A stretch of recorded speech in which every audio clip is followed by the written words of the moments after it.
Your money, money, money, money, money, money.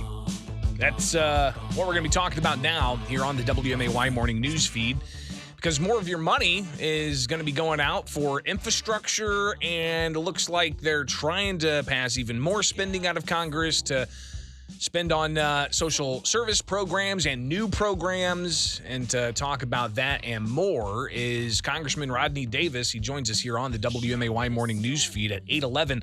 Congressman, thanks for taking time. You guys have had a pretty busy couple of weeks there in the U.S. House. What's going on?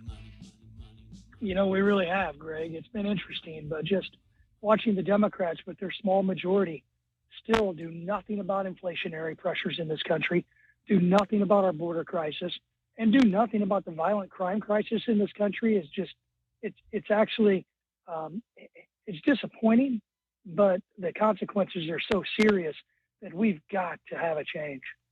So we saw the infrastructure spending that was $1.2 trillion, roads, bridges, transit projects, and some green energy programs thrown into the mix as well. You did not support that, right? How come? I didn't support it because it was too intertwined with the recently passed just last week Build Back Better program, which raised taxes and fees on every single American and adds to the inflationary costs that every American family is seeing over Thanksgiving right now. It's disappointing. There were some good provisions in that infrastructure bill. As a matter of fact, one of my priorities called the One Federal Decision Act to lessen the amount of time it takes to get a project from an idea through the permitting process to actual construction was included in that Senate bill. I like that. But when you saw the Build Back Better plan, $1.75 trillion in spending and Green New Deal priorities that this country doesn't need, and only one Democrat voted against it, it was a deal made by the moderate Democrats with the far left progressives, and I wasn't going to be a participant in any of it. Congressman Rodney Davis with us on the WMAY morning news feed. So the infrastructure bill is now enacted. Illinois is going to get $17 billion at least. But we've got expensive roads. The Reason Foundation putting out reports showing that Illinois dropped over a 5-year period 12 positions from number 28 in the country to number 40 in the country. What do you think's behind that? Well, that's a question I think you need to ask the governor's office. And if they respond to you, I'd like to hear their response. It's also a question that I think state legislators need to ask when they're going through their oversight responsibilities, because it wasn't too long ago that Illinois passed a capital bill. And to top that off, when you look at some of the spending that we put forth in the Bipartisan CARES Act, when you look at transit funding and you look at airport funding, we spent upwards of 9 times as much on an annual basis for those entities as part of infrastructure investment during our COVID relief bills than what they will spend over the life of this infrastructure bill, so-called infrastructure bill they just passed. I'm concerned, too, that it doesn't matter how many billions of dollars come to this state. If we don't have an administration that's willing to put those dollars towards construction, what good is it for Illinois citizens in getting their upgrades to our roads and our bridges and our airports and our transit systems? These are the types of things that we need real leadership in Springfield to address. And I'm not too sure we've got it. Congressman Rodney Davis with us on WMAY at 8:15 now. Something else that you guys have been busy with in Congress, of course, in the U.S. House, big news was that they passed the Build Back Better bill that President Joe Biden's been pushing for.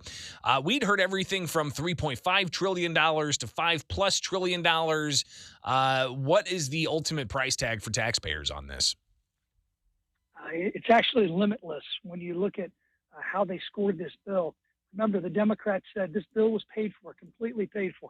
My colleague Sherry Bustos was on Fox News last week saying this bill was fully paid for. Well, if you believe the Congressional Budget Office, it's about $374 billion, even with the scoring gimmicks, $374 billion in deficit spending.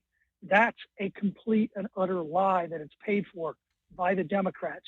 And part of this, too, are tax provisions that are going to put tax rates for small businesses and many companies that are struggling to find employees right now, put them at a 7% higher tax rate now than where they were before we passed the Trump tax cuts a few years ago. That's why I'm certainly hoping that Senator Sinema and Senator Manchin and others hold their ground in the Senate and this disastrous piece of overspending does not become law. Congressman, we've also seen some other controversial votes in the U.S. House, and in particular, one to punish one of the Republican members. And I haven't seen this meme, apparently, that upset a bunch of people, but it was like an anime meme or something. I don't even know what it was, but the U.S. House had a big vote about it to hold one of the Republicans' members in some kind of punishment of sorts. Where did you stand on this resolution against Representative Gosar, and how do we get control of what I think is on all sides? You see the extremes of a toxic political discourse. How do we get control of that? Well, it's something I've tried to work on myself ever since having to run from bullets on a baseball field a few years ago. And, some days we're successful, other days we're not. Look, I've never seen this meme that I kept getting asked about over last week. I do know that Paul apologized to all of us in our conference meeting. And when you look at what resolution we had to vote on, this is typical of the Democrats. It's all a distraction from them spending $1.75 trillion and really crippling our economy. And what they did, they kicked Paul off his committees, just like they did Marjorie Taylor Greene a few short months ago. That has never happened in the history of the House. Remember, Charlie Rangel was censured as the chair of Ways and Means, but he didn't get kicked off of committees because that has not happened. It is a terrible precedent that Nancy Pelosi is setting that will not end, just like the terrible precedents of political impeachments that we saw with the Trump administration. If America thinks it's going to stop, it's not, because this has been done by the Democrats, and our base is going to demand that these same processes get used. And I think it's terrible that the majority can kick people off of committees now. I had that happen in the case of the 1-6 Select Committee. I was part of the initial group of appointees made by Kevin McCarthy. And then Speaker Pelosi said, nope, Jim Jordan won't do. Nope, Jim Banks won't do.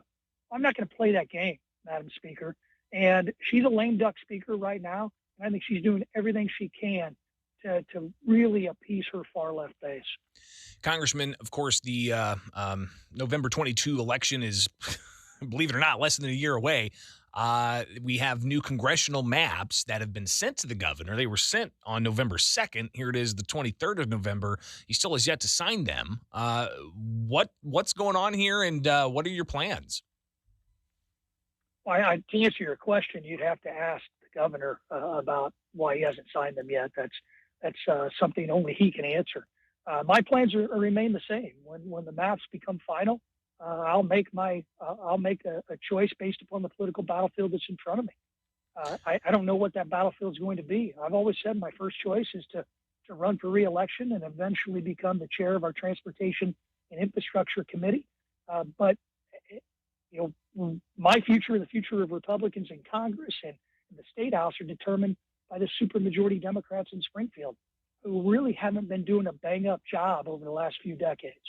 But Congressman, we have others. Your colleague, Darren LaHood, Mike Bost. They've announced that they're going to run in their districts that have not been enacted yet. Why are you holding out? Because I don't trust the Democrats in Springfield until it's actually law. They can do what they want to do, but I made my decision, and I'll base it based upon what the governor's office ends up doing with the maps. Congressman Rodney Davis here on the WMAY morning news feed at 8:20. And finally, if I don't ask you this question, I'm going to be raked over the coals because I see Jim Leach posting on social media, him requesting your office to have you on his show. And he hasn't yet to have you on his show recently. And he takes to social media to publicly criticize you for not coming on his show. When are you going to be back on with the Jim Leach show? Well, you know me well enough to know, Greg, publicly criticizing me doesn't make me do something like go on an opinion show.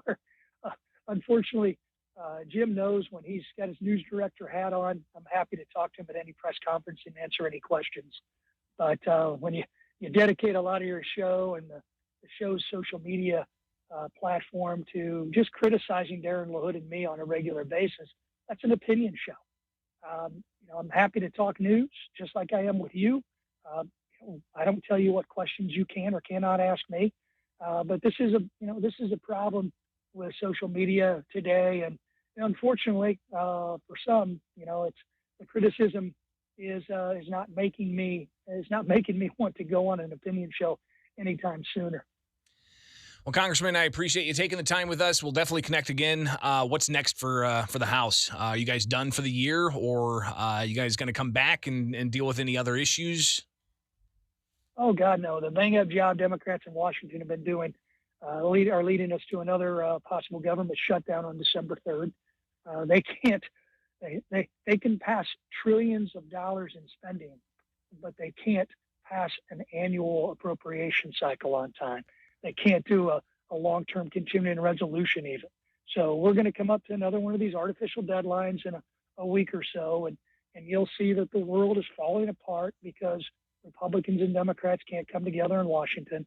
And then the Democrats will put together some terrible spending plan and pass it on their own and kick the can down the road for another fiscal year. Yeah, it's incredible. I totally forgot about that December deadline for the spending plan and the possible government shutdown, and that's despite having already passed $1 trillion plus in new spending. So we'll definitely keep a close eye on what happens with that.